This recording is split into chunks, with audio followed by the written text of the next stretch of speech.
We work jobs we hate so we can buy shit we don't need.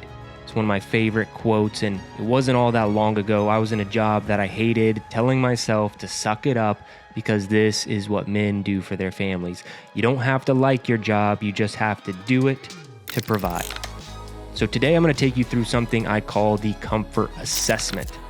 So the comfort assessment is something I developed originally years ago just to kind of assess where I was at in life when I realized something was off, something wasn't right.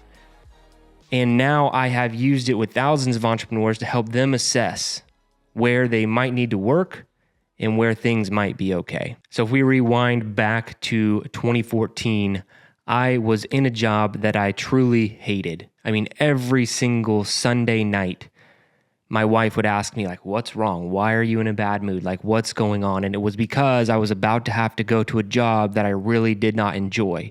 And I had a side hustle at the time that I was building. It was making money, but it wasn't enough for the family. So I had to take this other job. And I was on a business trip and I was sitting in this hotel room and I just had some space to finally think. And I was just thinking, like, when is this going to happen? When do we go from side hustle to full time? Like, when is this possible? And I had just been introduced to my new boss. He was 22 years old. He had just graduated from college and he was blood related to the owner of the company that I worked for. Nepotism at its finest. And I just wasn't happy with it. That was the triggering mechanism. I had been a military officer for years. I had flown airplanes. I had led dozens of teams to be high performing. I had done all these things, but now all of a sudden I had some new college grad who happened to be related to the owner who I'm now supposed to report to. And I just told myself, you know what? This is how the civilian world works. This is just how things need to be. Don't worry about it. But when I had that space to think, I sat and I realized I was waiting. I was waiting for someone to save me. I was waiting for someone to give me an olive branch. I was unknowingly waiting. I was just waiting. So I grabbed my journal. When I grabbed my journal, I started to write out all the areas of my life that mattered to me. Health and fitness, spiritual life, family life, relationships, business, all these different areas. And then next to each one, I wrote whether I felt like I was content in that area or I was complacent in that area. And I'll go over how to kind of define each one of those once we start going through the exercise. But long story short, I had way too many complacents in areas of my life that I deemed very, very important. So let's jump into the comfort assessment because I really feel like it could help you make some progress. So I'm going to pull it up on my screen if you're watching the video version of this. If you're on YouTube, you can check it out. And then also the audio version, I'll make sure that you're getting everything and you can hear it. But here's the deal. If you want to download this comfort assessment, it will be in the link of the description of the video on YouTube. Also, wherever you get your podcast, you should be able to get it in the show notes there as well. And if you're struggling to get any of these, I have a lot of systems and resources you can get if you just sign up for the newsletter. So sign up for my newsletter, also link in description, and you'll get access to all of these things as well. So let's jump right in.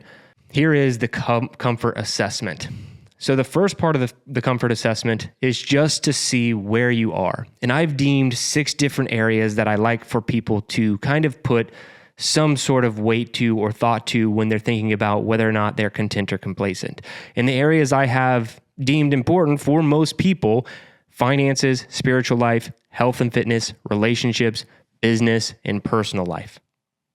Now, in each one of these areas, you're just going to sit and think for a few moments on each. Do you feel like you're content in these areas, or do you feel like you are complacent in these areas?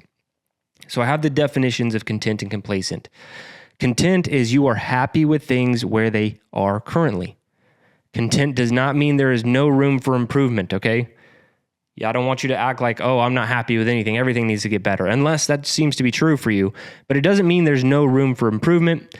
It just means as of right now, you are satisfied with where things are. Maybe you're actively trying to earn more money, so you want more, you want to improve that, but you're saving, you have a good budget, you're doing all the things that you could, so you're content. but you're not necessarily complacent. Now, the definition of complacent is you know you need to devote more time and attention to a specific area. You've not given enough effort, or you have stopped trying to improve. Complacent sneaks up on you. Complacent is I'm not paying attention to this, but it's still happening in my life. All of these areas of our lives are happening one way or another. So are you content with where they're at, or are you complacent? This shouldn't take you more than a few moments to decide whether you're content or complacent in each area. After you do that, you have to jump to the projection part. And this is the more important part and the one that should take more time. So after you've kind of assessed, okay, I'm content or I'm complacent in each of these areas, you're going to ask yourself two different questions, and you're going to write out paragraphs if needed. So the first thing you're going to write out is, what does this area of your life look like if you do nothing? So say with your current habits, your current routines, let's just jump to health and fitness. If you do nothing, you just keep the status quo, things just keep going how they're going. What does that look like in a year, 2 years, 3 years, 5 years, 10 years? It's pretty easy to see where the trajectory is. If you're like, well, I work out 1 day a week or 0 days a week, or I used to work out 7 and now I work out 2, where do you think that trajectory is taking you? That's just in health and fitness. So what does it look like? Go ahead and future cast that, write it out. What does it look like if you just keep things the way they are, you don't do anything? Now, the second thing, you're going to do that for every single area. It doesn't matter if it's content or complacent, how you rated it. Every single area, you're going to write out both of these. So what does that area look like if you do nothing? Now, on the flip side, future casting again, what does this area of your life look like if you give it some attention daily over the next decade? So going back to health and fitness, what if I were to pay attention to that every single day for the next 10 years? I'm more mindful of what I eat. I'm mindful of my stress. I'm very disciplined with my training and how I work out. What does it look like if you were to pay attention daily over decades, or at least for the next 10 years? What does that look like? And you can do it for all of these. Health and fitness is a very easy one to see and assess. But if we're talking about your business, what does that look like if you do nothing, you just keep things how they are? Okay, now what happens if you pay attention to it daily over the next decade? Same with your personal life or your relationships.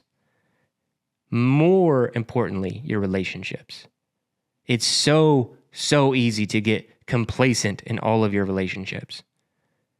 What are you doing? How are you actively trying to improve them? What if you were to pay attention to your relationship with your spouse or your kids each and every single day? You pay daily attention to that, to improving that thing over the next decade. Where would you be and what could you become? And that's it. The first part of getting better in anything is going to be an assessment. And this is the assessment of comfort for you. Where are you at? Are you content or are you complacent? Now, I don't want to leave you hanging on the story for what happened after that night in the hotel room where I looked at where I was content and where I was complacent. And ultimately, I wasn't happy with how complacent I was. So I did something about it. And what I did was I quit my job. And I immediately went all in on the side hustle. And that's everything the side hustle needed to go full time was my daily attention over decades. And it didn't take decades to go full time, but I quit.